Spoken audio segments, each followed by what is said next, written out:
Olá, eu sou a Erika e trago para vocês mais uma Gota Fraterna, hoje baseada no capítulo 5 do livro Jesus no Lar e tem como título O Servo Inconstante. Esse capítulo é muito interessante porque ele traz uma história de um certo homem que encontrou a luz da revelação divina e que desejava ardentemente habilitar-se para viver entre os anjos do céu. E ele tanto desejou, ele tanto suplicou que o pai resolveu atendê-lo, mas enviou a esse certo homem algumas lições necessárias ao seu aprimoramento. E aqui a gente vai refletir a respeito desse texto.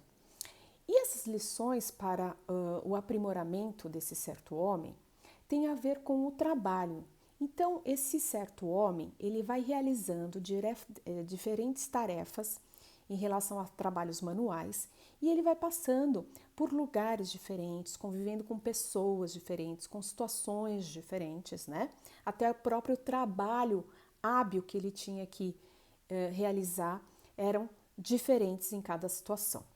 Então, contextualizando, todas as vezes que ele passou por determinados lugares, com certas pessoas, realizando essa tarefa que ele tinha que realizar, essas tarefas que ele precisava realizar, ele sempre se deparava com desculpas, né? Sempre havia algum tipo de entrave. Então, a gente começa a perceber que esse servo inconstante, ele sempre traz algo, ou seja, um julgamento em relação aos lugares, às pessoas, à tarefa que ele tinha que realizar, criando ali realmente uma dificuldade para que a tarefa em si se concluísse, para que o relacionamento entre eles, as pessoas com que ele conviveu, se posicionasse de uma maneira positiva. Contextualizando para nós, servos inconstantes que somos, eu, você e todos nós, contextualizando para o nosso dia a dia, onde estamos inserindo ainda no mundo de provas e expiações, e que temos como objetivo e finalidade a felicidade, mas que ainda é um objetivo, podemos entender que esse servo infiel e inconstante, ele queria alcançar o reino dos céus, mas não entendeu ou não entendia que esse reino dos céus ainda era uma meta, era um objetivo, não era algo muito simplista como parecia a ele, né? No pré-julgamento dele, porque a gente vai entendendo isso conforme a gente vai lendo esse texto. Então, para que possamos alcançar esse reino, né? Para que possamos alcançar, viver entre esses anjos, a gente precisa ter uma construção, uma base edificante, uma estrutura adequada, uma superação das nossas dificuldades e dos nossos limites antes de desejar o reino, porque isso vai sendo construído com a nossa reforma íntima. Então, o nosso planeta hoje é uma baita escola de redenção, é uma baita escola benfeitora. Então, esse capítulo 5, o servo inconstante, ele traz exatamente esse servo que é inconstante justamente porque não se adequou a nenhuma situação que lhe foi proposta, que lhe foi oferecida por conta desse julgamento das relações pessoais que ele passou, né? A quebra da hierarquia, da disciplina e por aí vai. Então, a cada pessoa que esse servo se defrontou ao longo da jornada, ele arrumava essa desculpa frente a uma característica do outro indivíduo, que o outro indivíduo se apresentava e escapulia a ele as tarefas, né, que foram acordadas previamente. Então ele estava mais preocupado com a maneira que o outro era do que aproveitar a oportunidade que foi dada e oferecida a ele. E a gente tem que lembrar que cada um de nós dará conta frente a Deus sobre o que somos, sobre o que fizemos, não sobre o outro. E ele estava mais preocupado em relação a isso. Então, na vida, a gente vai encontrar dia a dia situações como essas, né? A gente vai encontrar pessoas dificultosas. É o chefe que é despótico, é o chefe da família que é mal-humorado, é o irmão que é mais ríspido, é a mãe que é mais dura, exigente, etc. e tal. E como que a gente vai se comportar diante disso, né? Então, temos que saber colocar o nosso papel nessas determinadas situações que são oportunidades benditas para o nosso entendimento e para a nossa evolução.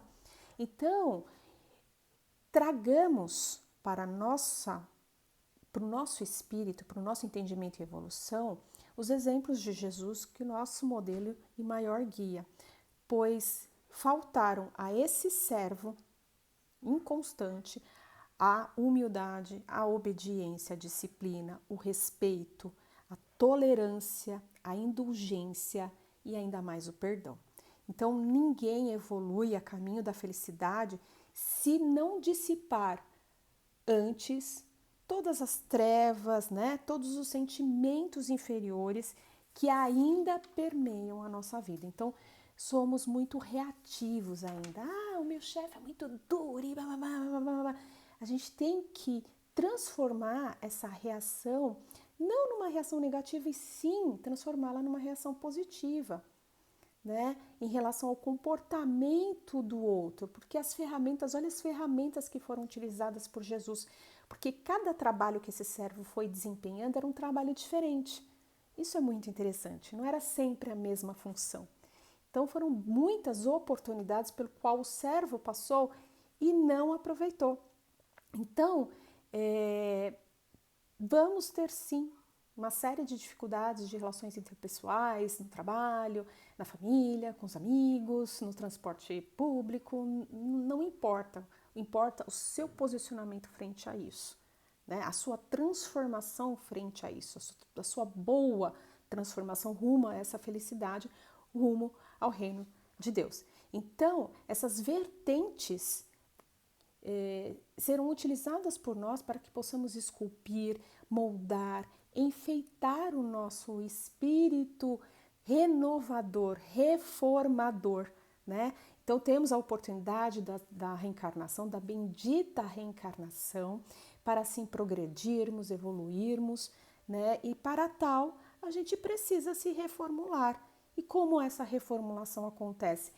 Com essas oportunidades que à primeira vista parecem como se fossem uma afronta para nós, mas na verdade não são, são oportunidades, né? Jesus já disse: amai-vos e instruí-vos. E o que a gente está fazendo com o livro Jesus no Lar? Com essas histórias maravilhosas que o mestre traz para a gente? Nos instruindo. Instruindo, nós modificamos a chave, viramos a chave e podemos entender melhor as situações quando elas se apresentam para nós. Então, esse livro nos dá o aperfeiçoamento de instrução e darmos assim uma nova visão, uma nova caminhada para a nossa vida. Se eu quiser, Érica, né, ser irritadiço, ser inconformado, como o servo inconstante colocado aqui por esse certo homem, ok, isso é um problema meu. Mas como fica o meu reino que eu desejo tanto? Que eu busco tanto essa felicidade? Então, que seja reativo positivamente, que seja edificante positivamente, né? Ele só via os defeitos dos outros, não via nenhuma virtude, esse certo homem, esse servo inconstante, não viu as oportunidades que foram oferecidas, não passou batido os aprendizados que ele poderia tirar de cada situação que se apresentou a ele, né? Perdeu a oportunidade de colaboração, de solidariedade, de fraternidade. E quem somos nós para julgar o outro? Não, né? Então, que possamos burilar o nosso espírito, que possamos entender, perdoar, porque são oportunidades que batem a nossa porta para a nossa própria melhoria, evolução, conquista da felicidade, e o reino de Deus não é desse mundo. Que possamos ter base suficiente, acreditarmos sim que a nossa reforma é que traz esse reino para nós. Até a próxima!